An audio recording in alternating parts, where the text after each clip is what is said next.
لا إله إلا الله محمد رسول الله. لا إله إلا الله محمد رسول الله. لا إله إلا الله محمد رسول الله. لا إله إلا الله محمد رسول الله.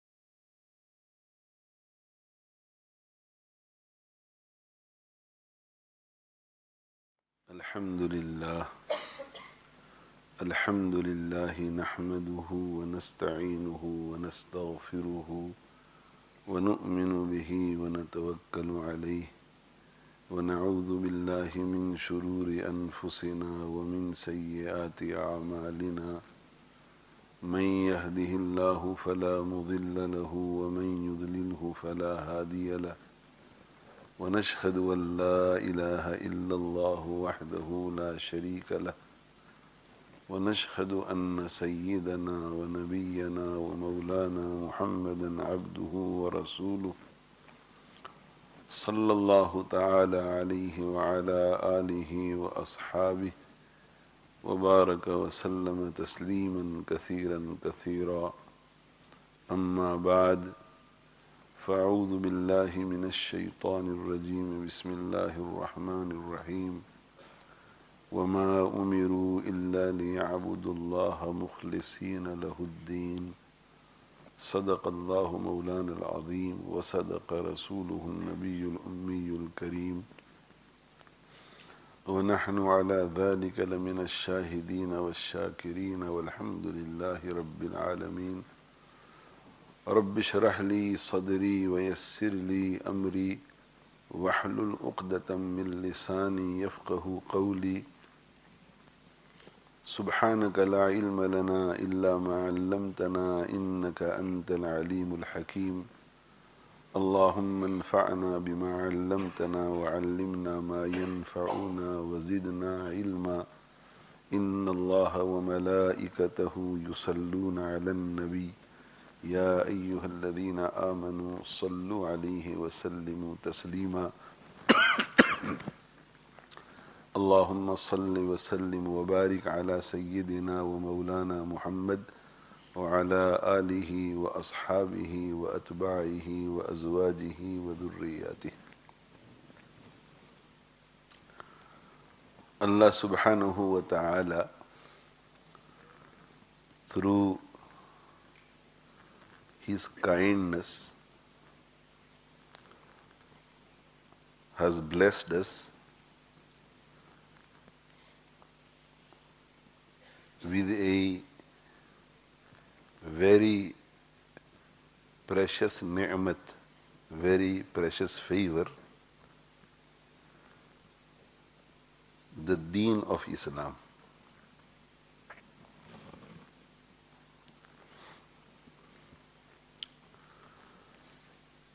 This deen is a very, very precious ni'mat, very, very precious favor. It is a great bounty that Allah subhanahu wa ta'ala has bestowed upon us. May Allah subhanahu wa ta'ala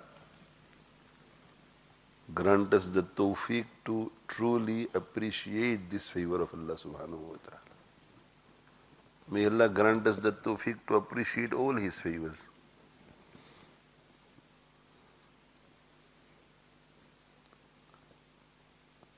But especially, may Allah subhanahu wa ta'ala grant us the tawfiq to appreciate great favors, unique favors, precious favors, priceless favors like Islam.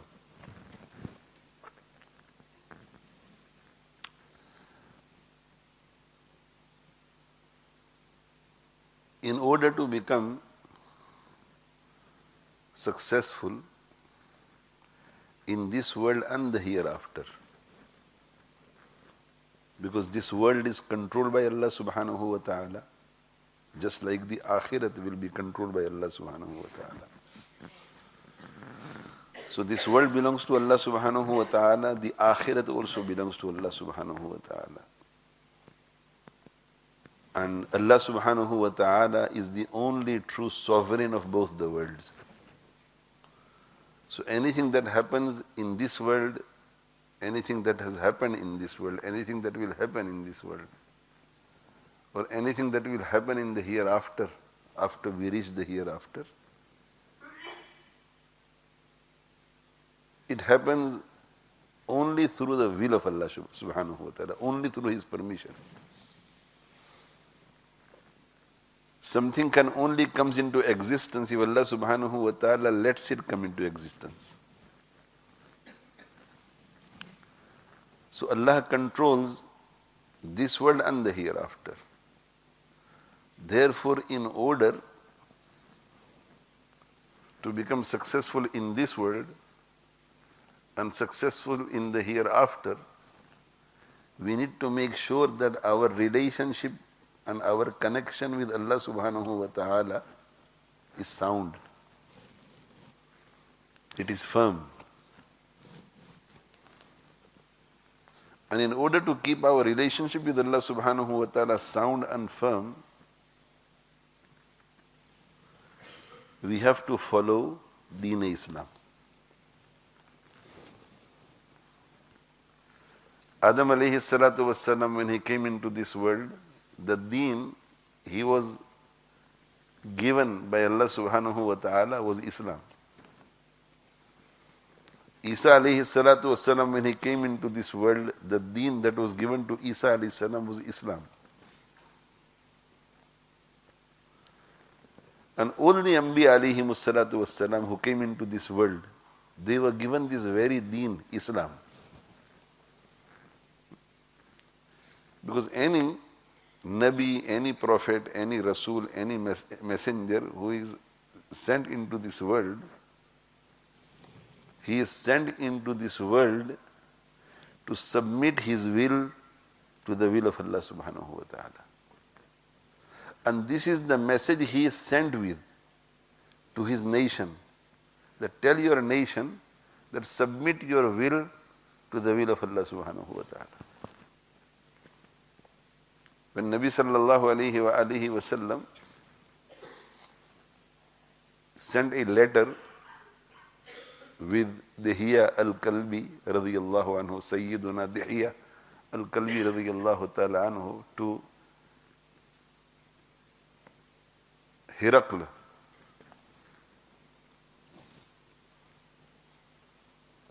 the Roman emperor, one of the messages that this letter contained was Aslim, submit to Allah. Taslam, as a result, you will acquire the safety in this world and safety in the hereafter. Safety from the punishment of Allah subhanahu wa ta'ala in this world, safety from the punishment of Allah subhanahu wa ta'ala in the hereafter. Safety from disgrace in this world, safety from disgrace in the hereafter. So one who submits to Allah subhanahu wa ta'ala, he is saved from the calamities of this world and the hereafter. So every Nabi came with the same message.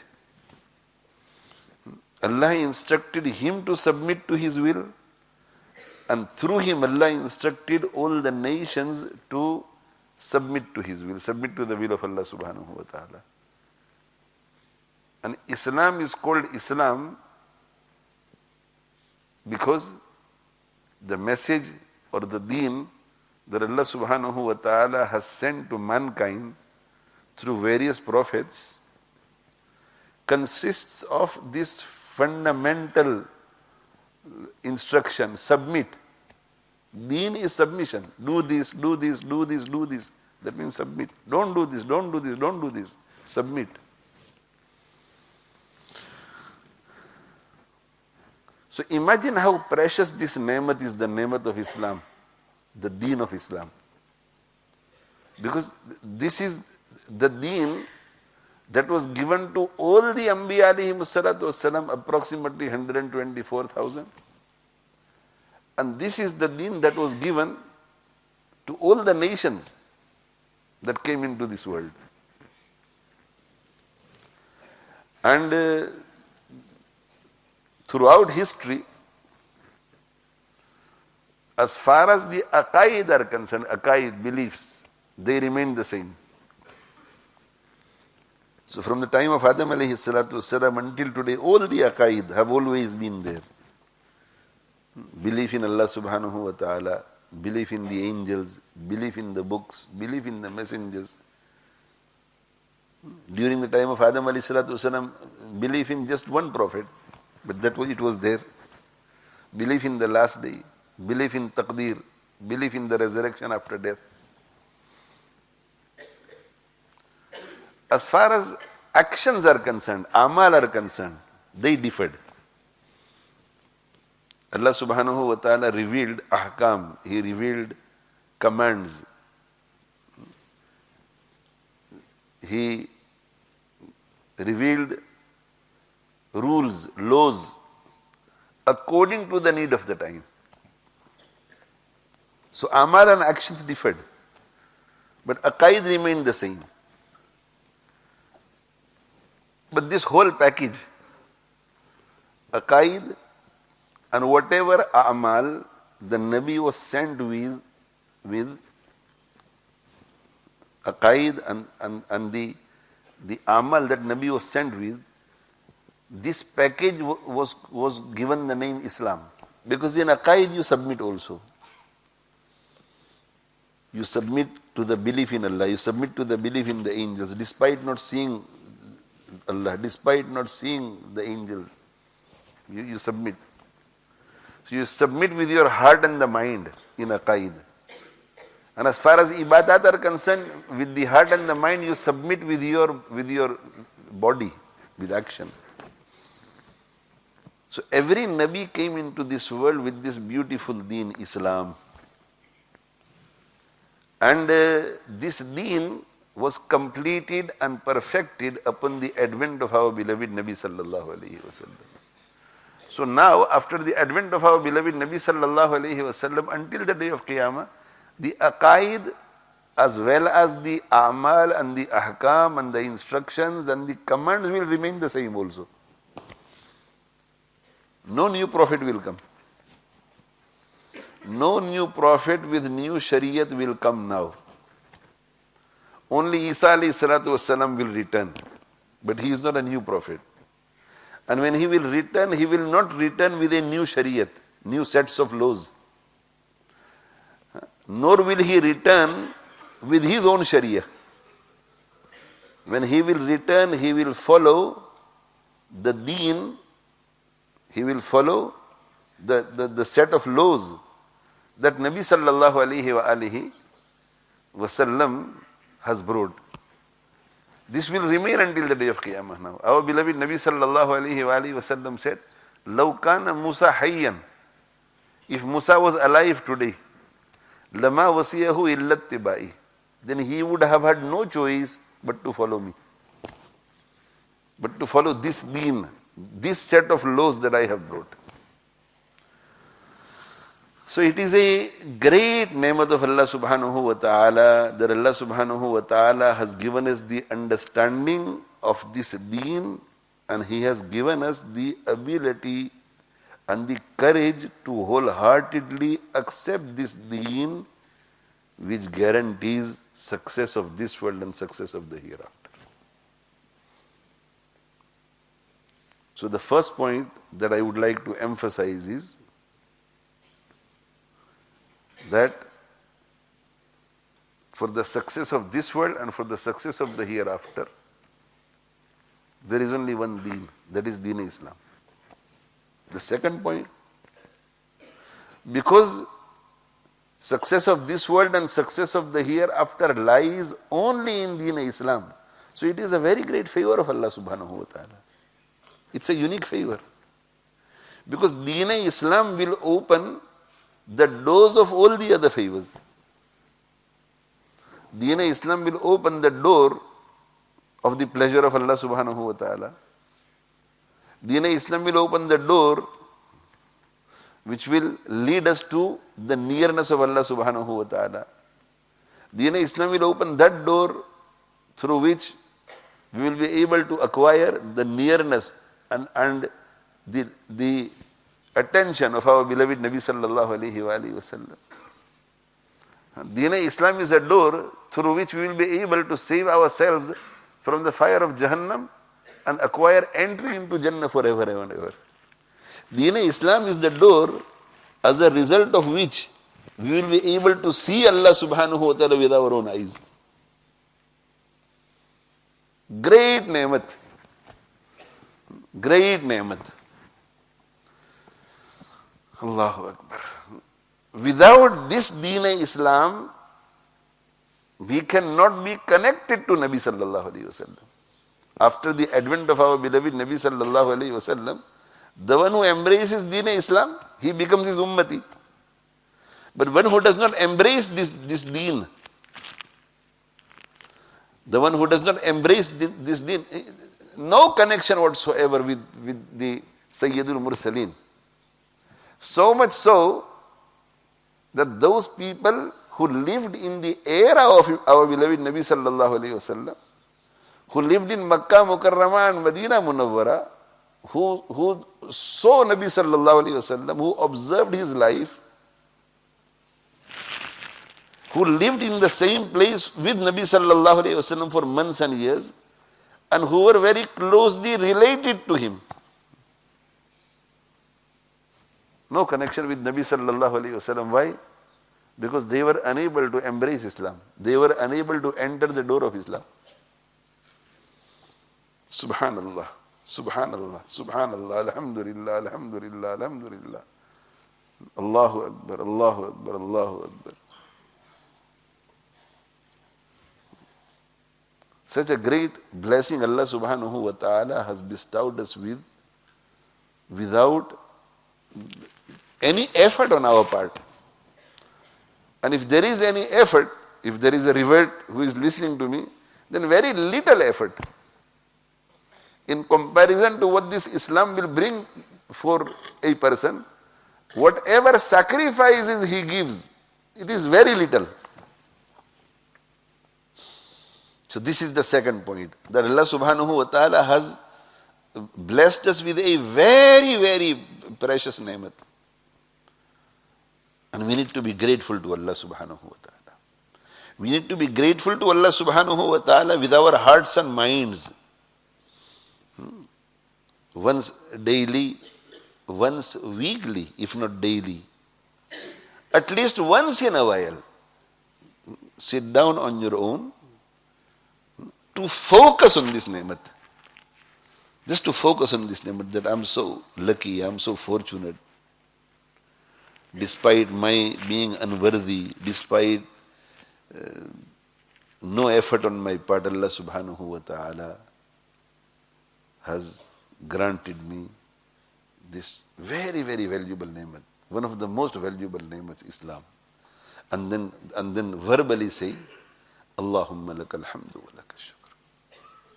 So with the heart and the mind focus on this ne'mat, acknowledge this ne'mat, that it is from Allah subhanahu wa ta'ala, and it is one of the most precious ne'mats. And Allah subhanahu wa ta'ala has granted to me without any effort on my part, without my deserving. And I want to show gratitude verbally also by saying, Allahumma lakal hamdu wa lakal shukr. Allahumma lakal hamdu wa lakal shukr. Allahumma lakal hamdu wa lakal shukr. And then I want to show more gratitude practically by learning the beautiful teachings of this deen and following those teachings. May Allah subhanahu wa ta'ala grant us all the tawfiq. Now, simply what is Deen-e-Islam? What is Deen-e-Islam? Deen-e-Islam, sets of laws. These are the do's, these are the don'ts. So do's and don'ts. Some do's are compulsory. Some do's are necessary, incumbent. Some do's are sunan, optional, but sunan. Some do's are optional, mustahab. Some do's are optional, nawafil. There are don'ts. Some don'ts are haram, forbidden. Some don'ts are impermissible. And some don'ts undesirable. It is better that you stay away from it. But if you engage in it, there will be less reward for you. You will miss out on some reward, but it is not impermissible. It is not haram. These do's and don'ts, this set of laws, they are Deen Islam. But in order for one to practice this Deen Islam, it is necessary that he carries out all the instructions of Allah subhanahu wa ta'ala. He carries out every law from this set of laws according to the pleasure of Allah subhanahu wa ta'ala and only for the pleasure of Allah subhanahu wa ta'ala. So there is a law, performance of salat. Performance of salat. Now salat, one category of salat is fard. Fajr, Zohar, Asr, Maghrib, Isha. One category is wajib. 2 rakat on the day of Eid al-Fitr, 2 rakat on the day of Eid al-Adha, 3 rakat witr after every Isha. Some are sunan muakkada, 4 rakat sunnah before Zohar, 2 rakat sunnah before Asr, 2 rakat sunnah after Zohar, 2 rakat sunnah after Maghrib, 2 rakat sunnah after Isha. Some are sunnah ghair muakkada, sunnah ghair muakkada. 4 rakat before Asr, 4 rakat before Isha. And some are optional. Tahajjud salat is optional. Duha, Salatul Duha, Chasht is optional. Ishraq is optional. Awwabin is optional. Tahiyyatul Wudu, performing 2 rakat after Wudu is optional. Tahiyyatul Masjid, performing 2 rakat upon entry into Masjid is optional. And then optional has no boundary. You can perform as many optional salat as you want. You can start after Isha salat and continue until Subh Sadiq. 2 rakat and then 2 rakat and then 2 rakat and then 2 rakat and then 2 rakat. So this is one command from the set of commands that Allah subhanahu wa ta'ala has sent in the form of Deen Islam. In order for us to be recognized in the court of Allah subhanahu wa ta'ala as a person or as people who are following the Deen of Allah subhanahu wa ta'ala, the first condition is that whatever we do, it should be in accordance with the pleasure of Allah subhanahu wa ta'ala. It should be in accordance with the pleasure of Allah subhanahu wa ta'ala. So a person cannot turn up at the time of Fajr and say that the whole world is performing only 2 rakat Salatul Fajr, I will perform 4 rakat. So I will make Allah more happier. So if a person performs 3 rakat or 4 rakat or 5 rakat or 6 rakat instead of 2 rakat, then he is performing salat, but not according to the pleasure of Allah subhanahu wa ta'ala, not according to the desire of Allah subhanahu wa ta'ala. He is performing these 2 rakats according to his desire. So the very first condition for our deen to acquire acknowledgement in the court of Allah subhanahu wa ta'ala, in order for us to acquire success in this world by following deen, the first condition is that whatever we do or whichever command of Allah subhanahu wa ta'ala we carry out from this deen of Islam, it has to be in accordance to the pleasure of Allah subhanahu wa ta'ala.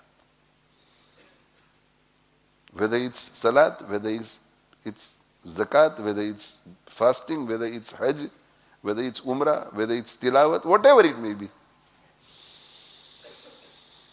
There is a person who recites the glorious Quran. For how long? For 5 minutes. And in 5 minutes he manages to complete 2 ruku, 3 ruku, 4 ruku, quarter. And there is another person who reads the Quran for 4 hours. And in 4 hours he manages to complete half of the Quran. But the first person who has recited the Quran only for 5 minutes or 10 minutes, he has recited the Quran according to the desire of Allah, according to the pleasure of Allah.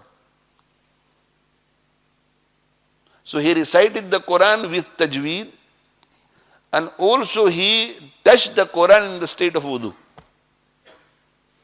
Whereas the other person who read the Quran for 4 hours, 5 hours, who recited half of the Quran, but without tajweed, and he was touching the Quran without wudu, without tahara, without purity. So he also recited the Quran. So the amal was there, the practice was there. He was carrying out the do of Allah subhanahu wa ta'ala, reciting the Quran. But it was not according to the pleasure of Allah. It was not according to the desire of Allah subhanahu wa ta'ala. So this first person who recited the Quran for 10 minutes is far more better than that person who recited the Quran for 4 hours. This person will be rewarded for those 5 or 10 minutes, and that person will be punished because he carried out a do of Allah subhanahu wa ta'ala, not according to the desire of Allah, according to his own whims and desires. So anything we do, it has to be in accordance with the pleasure of Allah subhanahu wa ta'ala. And how will we know whether it is in accordance with the pleasure of Allah subhanahu wa ta'ala or not? It has to be according to the way shown by Rasulullah sallallahu alayhi wa sallam. So Rasulullah sallallahu alayhi wa sallam has taught us that you have to recite the Quran, and you have to recite the Quran in this manner, with tajweed and with purity. You touch the Quran with purity and you recite the Quran with tajweed. Now this amal will be according to the pleasure of Allah subhanahu wa ta'ala. A person is fasting. A person fasts on the 1st of Zulhijjah. Only one fast. And there is another person who fasts on the 10th of Zulhijjah, the day of Eid, 11th of Zulhijjah, 12th of Zulhijjah, 13th of Zulhijjah. Sawm is a command of Allah. Fasting is a command of Allah. If it is in the month of Ramadan, it is fard. Sometimes it could be wajib also. If a person makes it wajib upon himself. And sometimes it could be optional. So you have a person who is fasting on the 1st of Dhul Hijjah or the 9th of Dhul Hijjah, only one fast. And there is another person who is fasting also. It is deen, fasting. Fasting is part of deen, fasting. But he is fasting on the 10th, 11th, 12th and 13th. 4 fasts. But he is not fasting according to the desire and the pleasure of Allah. Because Allah subhanahu wa ta'ala instructed his Nabi sallallahu alayhi wa sallam to inform us that do not fast on the 10th, 11th, 12th and the 13th of Zulhijjah. Nor should you fast on the day of Eid al-Fitr. So in the eyes of Allah subhanahu wa ta'ala, the first person who has fasted only one fast is far more better than the person who has fasted 4 fasts. Why? Because this first person is fasting according to the pleasure of Allah subhanahu wa ta'ala, the other is not. First person will be rewarded, the other person will be punished. So this is the first condition. That anything we carry out should be in accordance with the pleasure of Allah subhanahu wa ta'ala, according to the desire of Allah subhanahu wa ta'ala. And how will we know whether it is in accordance with the desire of Allah subhanahu wa ta'ala or not? Whether it is in accordance with the pleasure of Allah subhanahu wa ta'ala or not? We will know that it is according to the pleasure of Allah subhanahu wa ta'ala if we carry it out according to the method taught to us by our beloved Nabi sallallahu alayhi wa sallam.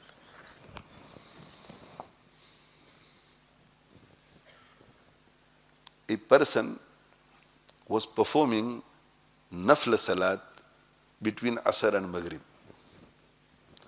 It is not permissible to perform nafla salat between Asr and Maghrib.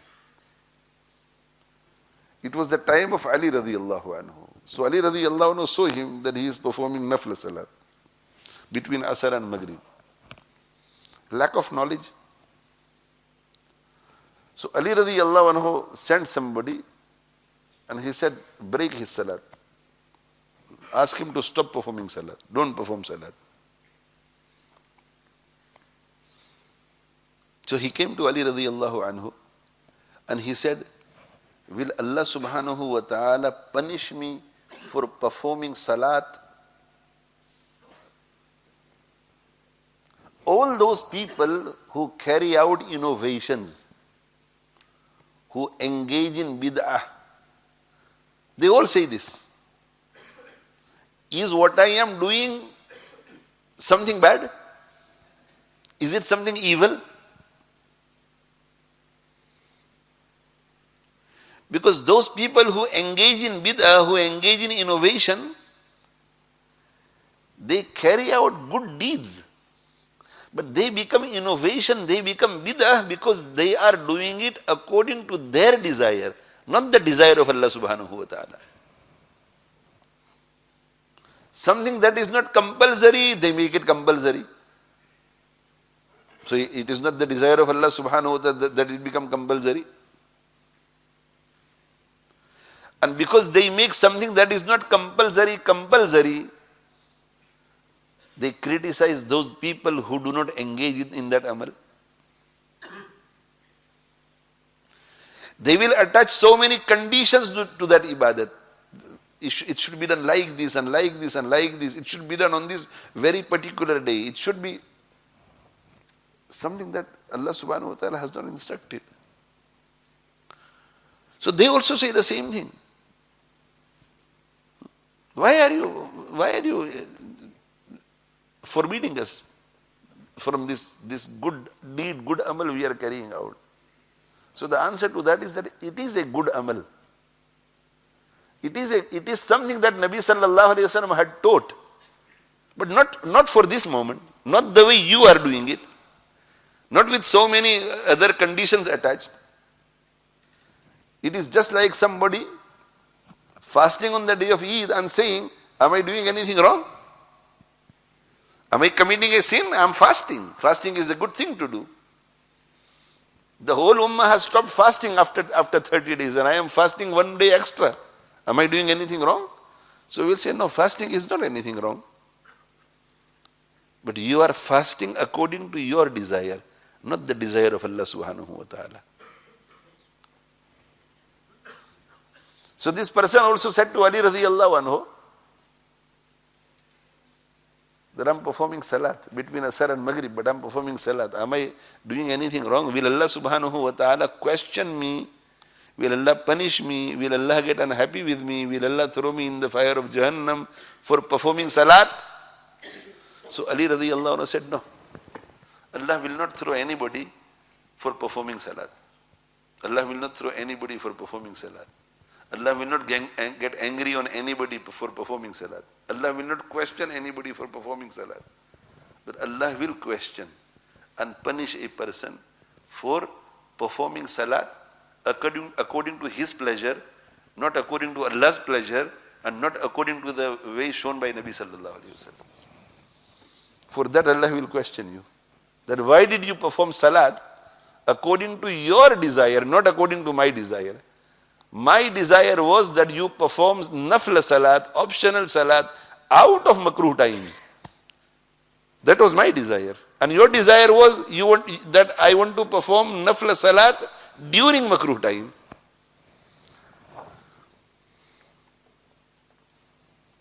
So our success lies in deen. And what is deen? A set of rules, a set of do's, set of don'ts.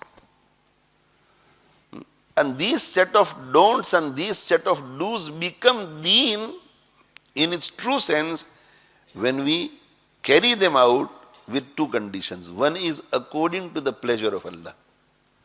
And it will be according to the pleasure of Allah, according to the desire of Allah, if we carry it out, if we carry them out according to the way shown by our beloved Nabi sallallahu alaihi wasallam.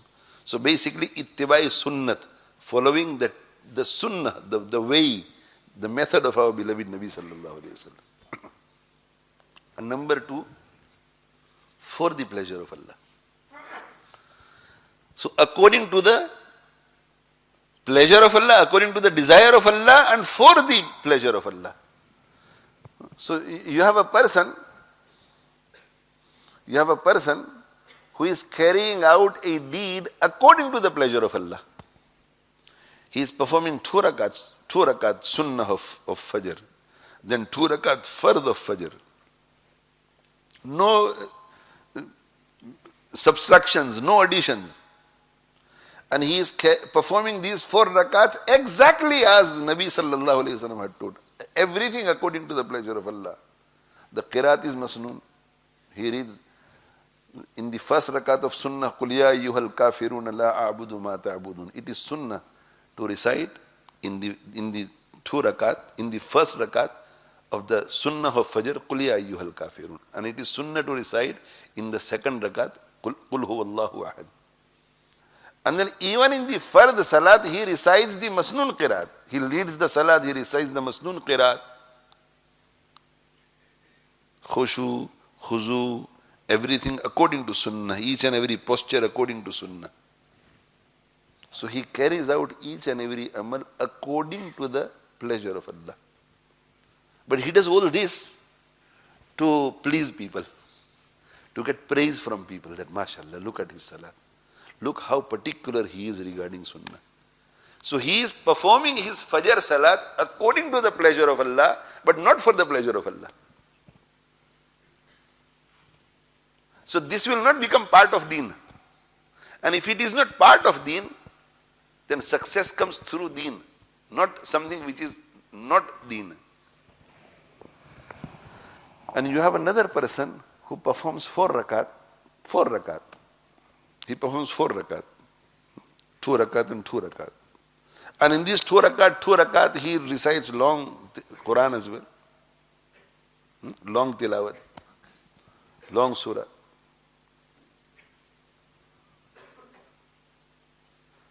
And he does this only for the pleasure of Allah subhanahu wa ta'ala. He is doing this in the confines of his home.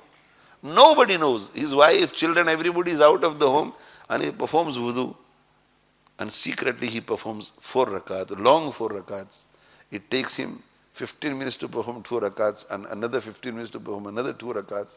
For half an hour he engages in salah with khushu, khuzu, and only for the pleasure of Allah subhanahu wa ta'ala. So for the pleasure of Allah, but not according to the pleasure of Allah. Not according to the desire of Allah. He is performing these 4 rakat, nafl, between Asr and Maghrib. Again, this amal will not be accepted. So amal, do's and don'ts, they make the deen. They make the deen. If amal come in our lives, if do's and don'ts come in our lives, then we are the followers of deen. So we have deen in our lives. And if amal are not in our lives are void of do's and don'ts, then we are not people of deen. Deen is not in our lives. So we will become unsuccessful in this world and in the hereafter. And then there are those people who engage in amal. And they do it according to the pleasure of Allah, but not for the pleasure of Allah. Again, these amal are not part of deen. Or they do it for the pleasure of Allah, but not according to the pleasure of Allah subhanahu wa ta'ala. Again, these amal are not part of deen. And if amal are not part of deen, then Allah subhanahu wa ta'ala will not become happy. Allah will not grant us success in this world nor the hereafter. So may Allah subhanahu wa ta'ala grant us all the tawfiq. Deen is do's and don'ts. Most precious. Because if deen is in our life, then we are successful in this world and the hereafter. So we should be grateful to Allah. But in order for deen to be in our, we should be grateful to Allah with our heart and mind by acknowledging that it is a great gift from Allah subhanahu wa ta'ala, this deen. And by saying it with the tongue also. And acknowledging by saying Allahumma lakal hamdu wa lakal shukr. And by practicing, carrying out the do's and abstaining from the don'ts. But these do's and don'ts, if you don't practice, then then it is not deen. If you practice, not according to the pleasure of Allah subhanahu wa ta'ala, not according to the desire of Allah subhanahu wa ta'ala. You have a sick mother in bed, and she is in need of your khidmah, and you want to go for Umrah. So Umrah is part of deen. But because you are carrying out this Umrah not according to the pleasure of Allah subhanahu wa ta'ala, not according to the desire of Allah subhanahu wa ta'ala, this Umrah for you will not be part of deen. So deen is not in your life. This Umrah is not deen.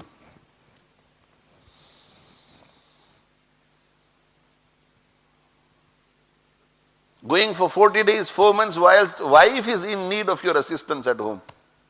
Whilst your children are in your need, in need of your tarbiyah.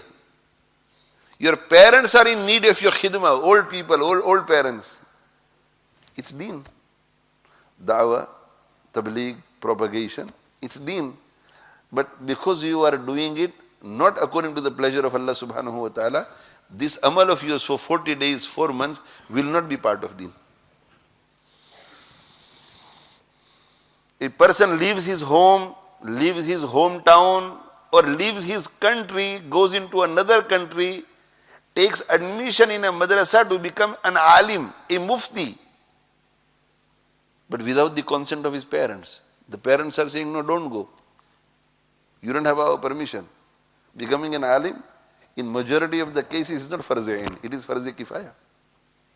So if it is farz kifaya, he is doing something that can become part of deen, but it is not according to the pleasure of Allah subhanahu wa ta'ala. It is according to his desire.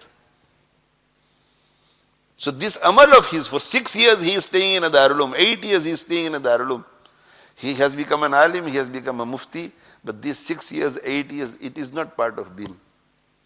So if it is not part of deen, then success is acquired through deen. If it is not deen, how can he acquire success? So it is very important that we carry out all the amal that deen teaches us according to the pleasure of Allah subhanahu wa ta'ala, and not for praise, not for wahwa, not for fame, not for wealth, not for anything else, only for the pleasure of Allah subhanahu wa ta'ala. When we will carry out all the amal of deen, all the do's, all the don'ts, and then we will try as much as possible to carry out the sunan and the mustahabbat, the optional deeds also, according to the pleasure of Allah subhanahu wa ta'ala, according to the desire of Allah subhanahu wa ta'ala, only for the pleasure of Allah subhanahu wa ta'ala, then we will be able to say that Alhamdulillah, I have deen in my life, and it is this deen that guarantees success in this world and the hereafter. So ilm is very important as well, because it is through ilm we will know whether we are carrying out a particular amal according to the pleasure and desire of Allah subhanahu wa ta'ala or not. So ilm is very important as well. So we will need to acquire ilm also. May Allah subhanahu wa ta'ala grant us all the tawfiq to acquire ilm, learn what deen is, and thereafter carry out all the do's and don'ts of Allah subhanahu wa ta'ala according to the pleasure of Allah subhanahu wa ta'ala, desire of Allah subhanahu wa ta'ala, for the pleasure of Allah subhanahu wa ta'ala. Inshallah, once we are able to do this on an individual level, we will acquire success on an individual level. And once we are able to do this collectively as an ummah, then inshallah we will acquire success collectively as an ummah. May Allah subhanahu wa ta'ala grant us all the tawfiq. And we are passing through very blessed days, alhamdulillah. Today is Tuesday, now it's Wednesday, Thursday, Friday and Saturday and Sunday. 5 days gone, 5 more days left. Try to worship Allah subhanahu wa ta'ala as much as you can, and during blessed moments, blessed days, blessed nights, blessed places, the most important thing we need to do is to abstain from disobedience to Allah subhanahu wa ta'ala, abstain from layani, anything that neither benefits in this world nor the hereafter, and thereafter carry out as many good deeds as possible. So these 5 days, try to do as much good as possible. Even on the day of Eid, make sure you don't disobey the giver of Eid. You don't disobey the giver of happiness on the day of Eid. May Allah subhanahu wa ta'ala grant us all the tawfiq. Wa akhiru da'wana anil hamdulillahi rabbil alameen. Wa sallallahu ala nabiyyina Muhammad wa ala alihi wa ashabihi ajma'in.